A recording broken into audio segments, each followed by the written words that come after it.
महाराष्ट्राचे माजी कृषी मंत्री व हरित क्रांतीचे प्रणेते स्वर्गीय वसंतरावजी नाईक यांची आज जयंती आहे आणि त्यांची जयंती महाराष्ट्रभर आज 1 जुलै कृषी दिन म्हणून साजरा करण्यात येतो। परंतु शेतकऱ्याची शोकांतिका पहा की आजच्या कृषी दिनी शेतकरी रस्त्यावर आहे। याचं कारण असं आहे की जे महाराष्ट्रात सरकार बसलं आहे ते सरकार शेतकरी विरोधी असल्यामुळे शेतकऱ्यांच्या ज्या मागण्या आहेत, सरसकट कर्जमाफी असेल, पीक विमा असेल किंवा हमीभाव असेल, या सर्व मागण्याकडे शासन हे जाणीवपूर्वक दुर्लक्ष करून शेतकऱ्यांना त्रास देत आहे।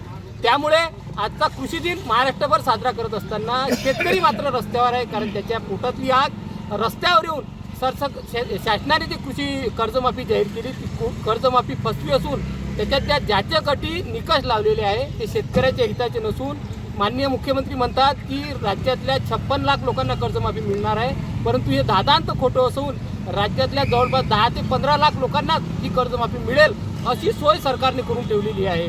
त्यामुळे आमची सरकारला या माध्यमातून मागणी आहे की आपण जे शासनाने या कर्जमाफीत निकष लावले आहे ती निकष बदलावे, सरसकट कर्जमाफी द्यावी, त्या कर्जमाफीत बिना शर्त कर्जमाफी सर्व शेतकऱ्यांना सरसकट द्यावी। त्याचप्रमाणे मागील वर्षीपासून पीक विम्यामध्ये जे ज्याच्यात निकष लावलेले आहेत त्या निकषामुळे शेतकऱ्यांना पीक विमा मिळत नाही।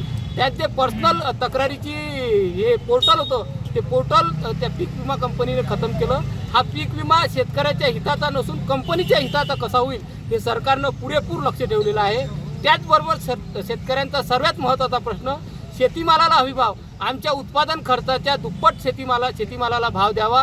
आम्हाला कर्जमाफी नको किंवा कर्जमुक्ती नको, आमच्या शेतीमालाला जर योग्य भाव मिळाला तर शेतकरी स्वतः समृद्ध होऊन या देशालाही समृद्ध करेल। या सर्व मागण्या घेऊन आज अमरावती जिल्ह्यातील सर्व शेतकऱ्यांच्या वतीने आपण अमरावती परतवाडा रोडवरील आसेगाव पूर्णा येथे रस्ता रोको आंदोलन केलं आहे आणि या रस्ता रोको आंदोलनाच्या माध्यमातून आपल्याला शासनाला म्हणणं आहे की सरसकट कर्जमाफी असेल, पीक विमा असेल, हमीभाव तात्काळ शेतकऱ्यांना द्यावा, अन्यथा याहीपेक्षा उग्र आंदोलन करून सरकारचा निषेध करू या माध्यमातून हे सांगणे। धन्यवाद।